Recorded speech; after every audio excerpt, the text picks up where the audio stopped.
Hi hello welcome back to my channel Kavitha designers. ಹೇಗಿದ್ದೀರಾ ಎಲ್ಲರೂ? ಇವತ್ತು ನಾನು ಸ್ಲೀವ್ಸ್ ಡಿಸೈನ್ನ ಹೇಗೆ ಮಾರ್ಕಿಂಗ್ ಮಾಡ್ಕೊಳ್ಳೋದು ಅಂತ ತೋರಿಸ್ತಾ ಇದ್ದೀನಿ. ಅಂದರೆ ಲಾಸ್ಟ್ ವಿಡಿಯೋದಲ್ಲಿ ನಾನು ನೆಕ್ ಮಾರ್ಕಿಂಗು ಮತ್ತು ನೆಕ್ಕನ್ನ ಹೇಗೆ ಡಿಸೈನ್ ಮಾಡಬೇಕು, ಹೇಗೆ ಟ್ರೇಸ್ ಮಾಡಬೇಕು ಅಂತ ಕಂಪ್ಲೀಟಾಗಿ ತುಂಬ ಸ್ಲೋವಾಗಿ ತೋರಿಸಿದ್ದೆ.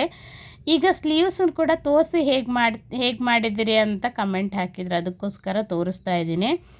ಏನಿಲ್ಲ ನೋಡಿ, ನಾನು ಸೇಮ್ ಡಿಸೈನ್ ಇದೆಯಲ್ಲ ನೆಕ್ ಪ್ಯಾಟರ್ನಿಗೆ ಹಾಕಿದ್ನಲ್ಲ, ಅದೇ ಪ್ಯಾಟರ್ನೇ ಈ ಥರ ಡಿಸೈನ್ ಮಾಡ್ಕೊಂಡಿದ್ದೀನಿ. ಮತ್ತು ಬಾಕ್ಸ್ಗಳನ್ನ ಮಾಡ್ಕೊಂಡಿದ್ದೀನಿ. ಅವ್ರು ಸ್ವಲ್ಪ ಫುಲ್ ಸ್ಲೀವ್ಸ್ ಈ ಥರ ಲೈನ್ಸ್ ಬರೋ ಹಾಗೆ ಮಾಡಿ ಅಂತ ಹೇಳಿದರು ಕಸ್ಟಮರು. ಮತ್ತು ನಾನು ಬಟರ್ ಪೇಪರ್ ಮೇಲೆ ಅವ್ರದ್ದು ಸ್ಲೀವ್ಸ್ ಸೈಜ್ ಇದೆಯಲ್ಲ, ಆ ಸೈಜ್ ಪ್ರಕಾರನೇ ಮಾರ್ಕ್ ಮಾಡಿಕೊಂಡು ಈ ಥರ ನಾನು ಡ್ರಾ ಮಾಡಿ ಇಟ್ಕೊಂಡಿದ್ದೆ. ಮತ್ತು ಅಡಿಗಡೆ ಕಾರ್ಬನ್ ಶೀಟ್ ಹಾಕ್ಬಿಟ್ಟು ನಾನು ಅದ್ರ ಮೇಲೆ ಪೆನ್ಸಿಲ್ ಅಥವಾ ಪೆನ್ ಯಾವುದಾದ್ರೂ ಪರವಾಗಿಲ್ಲ, ಮತ್ತು ಅದ್ರ ಮೇಲೆ ನೀವು ಡಿಸೈನ್ ಮೇಲೇ ಸೇಮ್ ಡ್ರಾ ಮಾಡ್ಕೊಂಬಿಟ್ರೆ ಅಡಿಗಡೆ ಮಾರ್ಕ್ ಬೀಳುತ್ತೆ.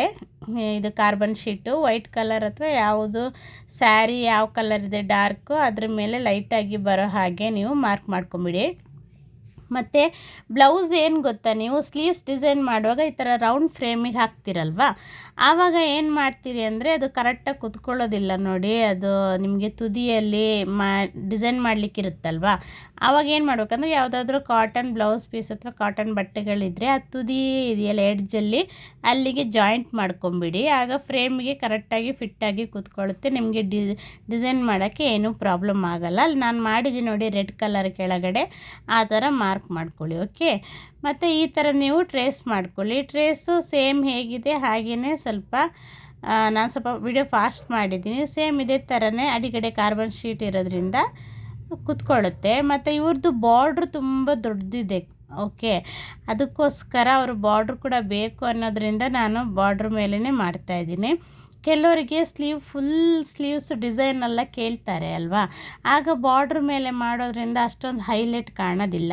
ಆವಾಗ ಏನು ಮಾಡ್ಬೋದು ಅಂದರೆ ಚಿಕ್ಕ ಚಿಕ್ಕ ಬಾರ್ಡ್ರ್ ಇದ್ದರೆ ಬಾರ್ಡ್ರನ್ನ ಬಿಟ್ಟು ಮೇಲ್ಗಡೆ ಬಟ್ಟೆಯಲ್ಲಿ ನೀವು ಕೂಡ ಮಾರ್ಕಿಂಗ್ ಮಾಡ್ಕೊಂಬಿಟ್ರೆ ಅವರಿಗೆ ಈಸಿ ಆಗುತ್ತೆ. ಕೆಲವೊಮ್ಮೆ ಏನಾಗುತ್ತೆ ಸ್ವಲ್ಪ ಬಾರ್ಡ್ರ್ ಮಾತ್ರ ತೊಗೊಂಡು ಮಾಡಿ ಅಂತಾರೆ, ಅದು ಕೂಡ ಮಾಡ್ಬೋದು ನೀವು. ಅದೆಲ್ಲ ನಾನು ಮುಂಬರುವ ದಿನದಲ್ಲಿ 1 by 1 ಹೇಳ್ತಾ ಬರ್ತೀನಿ. ಪ್ರತಿಯೊಂದು ಟಿಪ್ಸ್ಗಳನ್ನ ನಾನು ಕೊಡ್ತೀನಿ, ಯಾವ್ಯಾವ ಥರ ಎಲ್ಲ ಮಾಡ್ಕೊಬೋದು ಅನ್ನೋದನ್ನು ಕೂಡ 1 by 1 ಹೇಳ್ತಾ ಬರ್ತೀನಿ. ಓಕೆ ನೋಡಿ, ಈ ಥರ ಏನಾದರೂ ಭಾರವಾದಂದರೆ ತುಂಬ ಭಾರ ಇಟ್ಕೊಂಬಿಡಿ. ತುಂಬ ಭಾರ ಇಟ್ಕೊಂಡ್ರೆ ನೀವು ಫ್ರೇಮ್ಗೆ ಫಿಟ್ ಮಾಡಿರೋದು ಮಧ್ಯದಲ್ಲಿ ಲೂಸ್ ಆಗಿಬಿಡುತ್ತೆ. ಓಕೆ, ಮತ್ತೇನು ಗೊತ್ತಾ, ನಿಮಗೆ ಇದು ಏನಾದರೂ ಮಾರ್ಕಿಂಗು ಕಾಣ್ತಾ ಇಲ್ಲ, ಒಂದೇ ದಿನದಲ್ಲಿ ನಿಮಗೆ ಡಿಸೈನ್ ಮಾಡೋಕ್ಕಾಗಲ್ಲ ಅಂತ ಅನಿಸಿದರೆ ಅದ್ರ ಮೇಲೆ ಈ ಥರ ಗ್ಲಾಸ್ ಮಾರ್ಕಿಂಗ್ ಪೆನ್ ತೊಗೊಂಡು ಮಾರ್ಕಿಂಗ್ ಮಾಡ್ಕೊಳ್ಳಿ. ಓಕೆನಾ, ಸೇಮ್ ಹಾಕಿರೋದ್ರಿಂದ ಮಾರ್ಕ್ ಮಾಡ್ಕೊಳ್ಳಿ. ಅದ್ರ ಮೇಲೇ ಈ ಥರ ಮಾರ್ಕ್ ಇಟ್ಕೊಂಬಿಟ್ರೆ ನೋಡಿ ಕಾಣಿಸ್ತಾ ಇದೆ. ಆವಾಗ ಬೆಳಕು ಜಾಸ್ತಿ ಇರೋದ್ರಿಂದ ನಿಮಗೆ ಇಲ್ಲಿ ವಿಡಿಯೋದಲ್ಲಿ ಕಾಣಿಸ್ತಾ ಇಲ್ಲ, ಆದರೆ ನನಗಲ್ಲಿ ಕಾಣಿಸ್ತಾ ಇದೆ ಮಾರ್ಕ್ ಆಗಿರೋದು. ಸೇಮ್ ಅದ್ರ ಮೇಲೇ ನೀವು ನೋಡಿ ಕಾಣಿಸ್ತಾ ಇದೆ ಅಲ್ವಾ ಮಾರ್ಕಿಂಗ್ ಆಗಿರೋದು. ಅದೇ ಥರನೇ ನೀವು ಗ್ಲಾಸ್ ಪೆನ್ಸಿಲ್ ಬರುತ್ತಲ್ವ, ಗ್ಲಾಸ್ ಮಾರ್ಕಿಂಗ್ ಪೆನ್ಸಿಲು, ಅದು ತೊಗೊಂಡು ಮಾರ್ಕ್ ಮಾಡ್ಕೊಂಬಿಡಿ. ನೀವೇನಾದರೂ ಒಂದೇ ದಿನದಲ್ಲಿ ಡಿಸೈನ್ ಮಾಡಲ್ಲ ಅನ್ನೋದಾದರೆ ಇದರಲ್ಲಿ ಮಾರ್ಕ್ ಮಾಡ್ಕೊಳ್ಳಿ, ಇಲ್ಲ ಒಂದೇ ದಿನದಲ್ಲಿ ಡಿಸೈನ್ ಮಾಡ್ತೀನಿ ಅನ್ನೋದಾದರೆ ಈ ಥರ ಮಾರ್ಕ್ ಮಾಡ್ಕೊಳ್ಳಿ.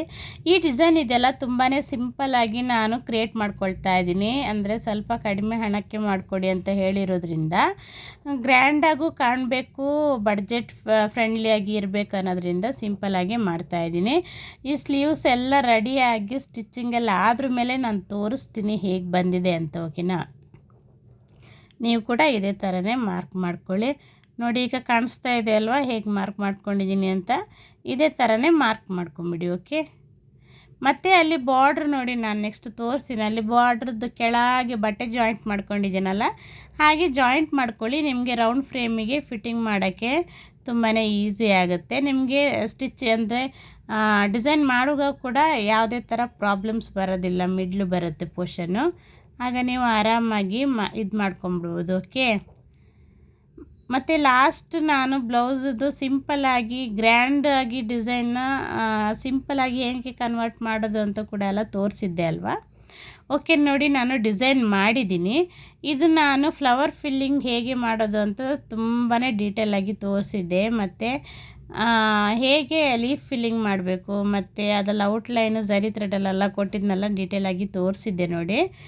ಕಾಣಿಸ್ತಾ ಇದೆ ಅಲ್ವಾ. ನಾನು ಫಸ್ಟ್ 2 ಲೈನು ಝರಿ ಥ್ರೆಡ್ಡಲ್ಲಿ ಚೈನ್ ಸ್ಟಿಚ್ ತೊಗೊಂಡಿದ್ದೆ ನೋಡಿ ಬಾರ್ಡ್ರ್ ಸ್ವಲ್ಪ ಕಾಪರ್ ಶೇಡಿಂಗ್ ಇದೆ. ನಾನು ಯಾವಾಗಲೂ ಹೇಳ್ತೀನಿ ನಿಮಗೆ, ಏನು ಗೊತ್ತಾ, ನೀವು ಡಿಸೈನ್ ಮಾಡುವಾಗ ಬೀಡ್ಸು ಮತ್ತು ಝರಿ ಥ್ರೆಡ್ಡು ಚೂಸ್ ಮಾಡುವಾಗ ಬಾರ್ಡ್ರ್ ಮೇಲೆ ಡಿಪೆಂಡ್ ಆಗಿ, ಬಾರ್ಡ್ರ್ ಶೈನಿಂಗು ಯಾವ ಥರ ಇದೆ ಅನ್ನೋದನ್ನು ನೋಡ್ಕೊಳ್ಳಿ. ಕಾಪರ್ ಅಥವಾ ಗೋಲ್ಡ್ ಯಾವ ಥರ ಕಂಪೇರ್ ಆಗುತ್ತೆ ಅನ್ನೋದನ್ನು ಬೀಡ್ಸು ಮತ್ತು ಝರಿ ಥ್ರೆಡ್ಡನ್ನು ನೀವು ಚೂಸ್ ಮಾಡ್ಕೊಳ್ಳಿ. ಮತ್ತು ಸಿಲ್ಕ್ ಥ್ರೆಡ್ಗಳೆಲ್ಲ ನಿಮಗೆ ಬಾಡಿ ಕಲರ್ ಇರುತ್ತಲ್ವ ಸ್ಯಾರಿದು, ಆ ಕಲರಿಗೆ ಮ್ಯಾಚ್ ಆಗೋ ಹಾಗೆ ಸೆಲೆಕ್ಟ್ ಮಾಡ್ಕೊಳ್ಳಿ.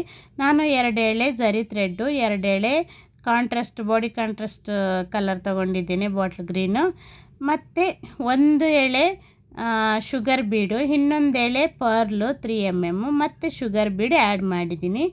ಮತ್ತು ಈ ಫ್ಲವರ್ ಫಿಲ್ಲಿಂಗು ಸಿಲ್ಕ್ ಥ್ರೆಡ್ಡು ಮತ್ತು ವೈಟ್ ಥ್ರೆಡ್ ತೊಗೊಂಬಿಟ್ಟು ಸಿಲ್ಕ್ ಥ್ರೆಡ್ಡಲ್ಲಿ ಲೀಫ್ ಫಿಲ್ಲಿಂಗ್ ಮಾಡ್ಕೊಂಡಿದ್ದೀನಿ.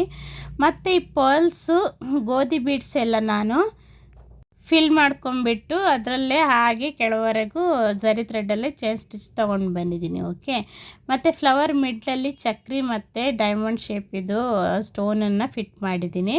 ಅದಕ್ಕೆ ನಾನು ಸುತ್ತ ಬೀಡು ಫಿಲ್ಲಿಂಗ್ ಮಾಡಲಿ ಬಾಕಿ ಇದೆ. ಓಕೆ, ಮತ್ತು ಲೈನ್ಸಲ್ಲಿ ನಾನು 2 ಚೈನ್ ಸ್ಟಿಚ್ಚನ್ನು ತಂದಿದ್ದೀನಿ.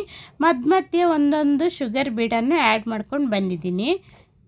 ಡಿಸೈನು ತುಂಬಾ ಸಿಂಪಲ್ಲಾಗಿ ಕಾಣಬಾರ್ದು ಅಂತ ಹೇಳಿ, ಆ್ಯಕ್ಚುಲಿ ಇದು ಕಡಿಮೆ ಬಡ್ಜೆಟ್ ಫ್ರೆಂಡ್ಲಿ ಡಿಸೈನ್ ಆಗಿರೋದ್ರಿಂದ ಅವರಿಗೂ ಬೇಸರ ಆಗಬಾರ್ದು, ನೋಡೋಕ್ಕೆ ಸೂಪರಾಗಿ ಕಾಣಿಸ್ಬೇಕು, ಬಡ್ಜೆಟ್ ಫ್ರೆಂಡ್ಲಿಯಾಗೂ ಇರಬೇಕು ಅಂತ ಹೇಳಿ ಮಧ್ಯೆ ಒಂದು ಅಂದರೆ ಶುಗರ್ ಬೀಡನ್ನು ಆ್ಯಡ್ ಮಾಡ್ಕೊಂಡು ಬಂದಿದ್ದೀನಿ. ಆ ಬಾಕ್ಸ್ ಲೈನ್ಸ್ ಇದೆಯಲ್ಲ ಅದಕ್ಕೆ 2 ಎಳೆಯಲ್ಲಿ ನಾನು ಚೈನ್ ಸ್ಟಿಚ್ಚನ್ನು ಹಾಕಿದ್ದೀನಿ. ನೋಡಿ, ಮಧ್ಯೆ ಶುಗರ್ ಬೀಡನ್ನು ಆ್ಯಡ್ ಮಾಡಿದ್ದೀನಿ, ಸೇಮ್ ಕಾಪರ್ ಕಲರು. ಈ ಥರ ನಾನು ಡಿಸೈನ್ ಮಾಡ್ಕೊಂಡಿದ್ದೀನಿ. ಇದೆಲ್ಲ ಸ್ಟಿಚ್ಚಿಂಗ್ ಆದ ನಂತರ ಹೇಗೆ ಬಂದಿದೆ ಅಂತ ತೋರಿಸ್ತೀನಿ. ಮತ್ತು ಡೋರಿ ಕೂಡ ನಾನು ಡೋರಿ ನಾನು ತೋರಿಸ್ತೀನಿ ಹೇಗೆ ಮಾಡೋದು ಅಂತ ಹೇಳಿ.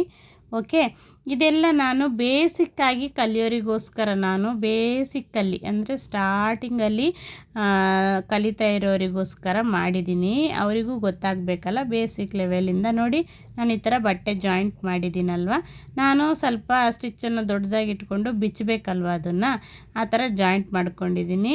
ನಿಮ್ಮ ಹತ್ರ ಮಿಷಿನ್ ಇಲ್ಲ ಅಂದರೆ ನೀವು ಕೈ ಹೊಲಿಗೆ ಹಾಕ್ಕೊಳ್ಳಿ, ಯಾಕೆಂದರೆ ರೌಂಡ್ ಫ್ರೇಮಿಗೆ ಕರೆಕ್ಟಾಗಿ ಫಿಟ್ಟಾಗಿ ಕೂರಬೇಕಾಗಿರೋದ್ರಿಂದ ನೀವು ಆ ಥರ ಬಟ್ಟೆಯನ್ನು ಫಿಟ್ ಮಾಡ್ಕೊಳ್ಳಿ. ಓಕೆ, ಮತ್ತು ನೆಕ್ ಡಿಸೈನ್ ಹಾಕಿರೋದನ್ನು ವಿಡಿಯೋ ನೋಡಿದ್ದೀರಲ್ವ, ಇದು ಸ್ಲೀವ್ಸ್ ಡಿಸೈನು ಹೇಗೆ ಬಂದಿದೆ ಅಂತ ನನಗೊಂದು ಕಮೆಂಟ್ ಮಾಡಿ. ಓಕೆ, ತುಂಬಾ ಸಿಂಪಲ್ ಮೆಥಡಲ್ಲಿ ನಾನು ಮಾಡಿದ್ದೀನಿ. ಓಕೆನಾ, thanks for watching, thank you. ಮತ್ತು ಬ್ಲೌಸೆಲ್ಲ ಆದ ನಂತರ ತೋರಿಸ್ತೀನಿ. ಓಕೆ.